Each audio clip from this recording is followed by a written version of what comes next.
Inilah alasan mengapa presiden harus orang Jawa. Sebenarnya sih tidak harus karena tidak diatur dalam undang-undang. Ini adalah fakta, bahwa presiden terpilih, dipilih sama rakyat selalu berasal dari suku Jawa. Itulah kebenaran dan pengalaman yang sudah kita lalui. Tonton video ini sampai habis agar Anda tidak gagal paham. Sejarah mencatat 6 dari 7 politisi yang pernah menjabat jadi presiden Indonesia dari suku Jawa: Soekarno, yang berasal dari Blitar, Jawa Timur; Soeharto, dari Bantul Kota Istimewa Yogyakarta; Gus Dur, lahir di Jombang, Jawa Timur; Megawati Soekarno Putri, yang lahir di Yogyakarta; Susilo Bambang Yudhoyono, yang lahir di Pacitan, Jawa Timur; Joko Widodo, yang lahir di Surakarta, Jawa Tengah; satu-satunya presiden yang lahir di luar Jawa, Baharudin Yusuf Habibie, yang diangkat menjadi presiden 1998. Habibie lahir di Parepare, Sulawesi Selatan, akan tetapi Ibu B.J. Habibie masihlah orang Jawa yang lahir di Istimewa Yogyakarta. Keterpilihan presiden dari suku Jawa ini ada terkaitannya tentang mitos ramalan Jangka Jayabaya, yang dalam ramalannya selalu dipercaya orang-orang Jawa, yang menyebutkan bahwa ada Satrio Piningit dan Ratu Adil, yang akan membawa tanah Jawa dan keseluruhannya di Indonesia ini dalam pemimpinan yang jaya, adil, dan disegani dunia, berasal dari keturunan Majapahit, yang lokasinya di Pulau Jawa. Dari itulah orang Jawa selalu memilih pemimpin yang dari Jawa, berdasarkan dari kependudukan mayoritas 60% suku Jawa lah yang terbanyak. Jadi tidak heran pemegang terbesar adalah suku Jawa. Ada juga dengan keterkaitannya cerita Sunan Giri dinasti Kedaton. Menurut ceritanya, ketika Ki Ageng Giri tinggal di Gunung Kidul, suatu hari ketika Ki Ageng Giri memanjat pohon untuk menyadap getah, di dekat itu ada sebuah pohon kelapa yang dekat dengan pohon yang dipanjat Ki Ageng Giri.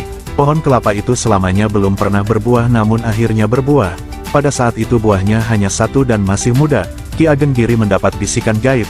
Dalam bisikan tersebut, Ki Ageng Giri, ketahuilah, siapa yang meminum air kelapa itu sampai habis, kelak semua keturunannya akan menjadi Raja Agung di Nusantara. Setelah mendengar bisikan gaib, Ki Ageng Giri memanjat dan memetik kelapa muda tersebut. Karena dalam bisikan tersebut harus sekali tengguk habis, Ki Ageng Giri belum meminumnya karena belum seberapa haus. Lalu Ki Ageng Giri meletakkan kelapa muda tersebut di rumahnya. Lalu Ki Ageng Giri pergi ke hutan. Ki Ageng Giri akan meminumnya setelah pulang dari hutan.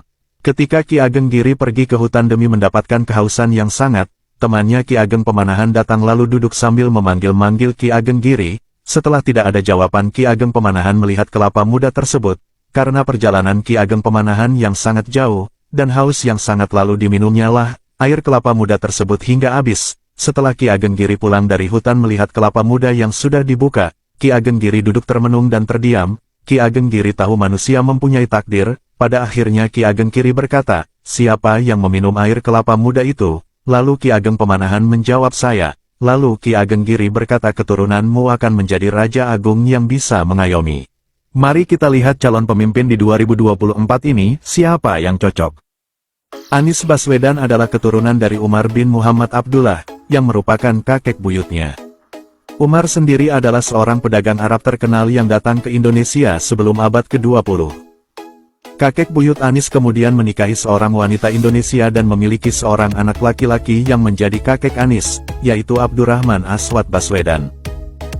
Abdurrahman Aswad Baswedan kemudian menikah dengan Sayhun, namun dalam usia pernikahan yang baru menginjak 2 tahun, Sayhun meninggal dunia dikarenakan sakit malaria. Lalu Abdurrahman Aswad Baswedan kemudian menikah lagi dengan Barkah Ganis, dan dikaruniai 11 anak dari hasil pernikahannya. Salah satunya adalah ayah Anies Baswedan, yaitu Rashid Baswedan. Rashid Baswedan menikah dengan Alia Rashid dan memiliki 4 anak, termasuk Anies Baswedan.